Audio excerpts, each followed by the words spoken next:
ये कहानी है एक साधु और उसके शिष्य की। एक संत हिमालय के रास्ते से अपने शिष्य के साथ यात्रा पर जा रहे थे। पूरा रास्ता हरे भरे पेड़ों से घिरा था। जंगली जानवरों की डरावनी आवाजें पल पल में सुनाई दे रही थी। चलते चलते रात होने को आई तो संत ने रात्रि विश्राम के लिए एक विशाल बरगद के पेड़ के नीचे अपना झोला रख दिया। पास ही बहती नदी में हाथ मुंह धोकर संत एक पेड़ के नीचे संध्या पूजा में लीन हो गए। पास में ही शिष्य भी बैठ गया।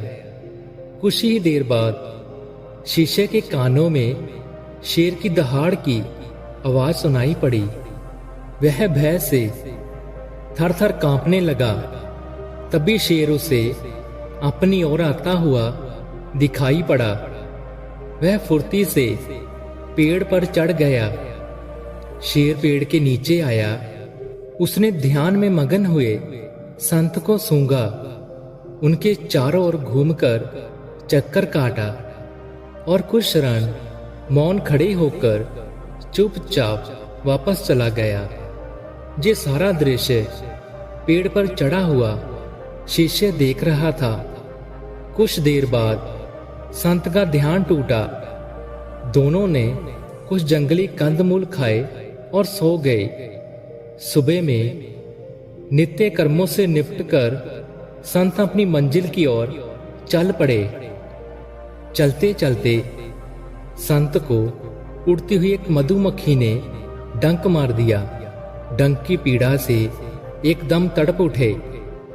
शिष्य ने तुरंत संत की ओर देखा और पूछा, आदरणीय गुरुदेव, जब संध्या के समय शेर आया और उसने आपके शरीर को सूंघा तो साक्षात मृत्यु का आभास पाकर भी आप तनिक भी नहीं घबराए, मगर एक छोटी सी मधुमक्खी के काटने पर ही आप विचलित हो गए।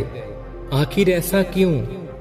ये सुनकर संत ने शिष्य से कहा, जिस समय मैं ध्यान में था तो ईश्वर के साथ था। ईश्वर के साथ होने पर भला किस बात का डर और कैसी चिंता।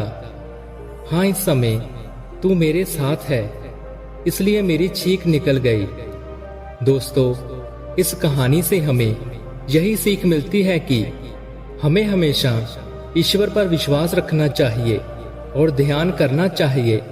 ध्यान करने से तनाव कम होता है, भूलने की समस्या कम होती है। ध्यान आपको दयालु बनाता है और बुरी आदतों को छोड़ने में मदद करता है।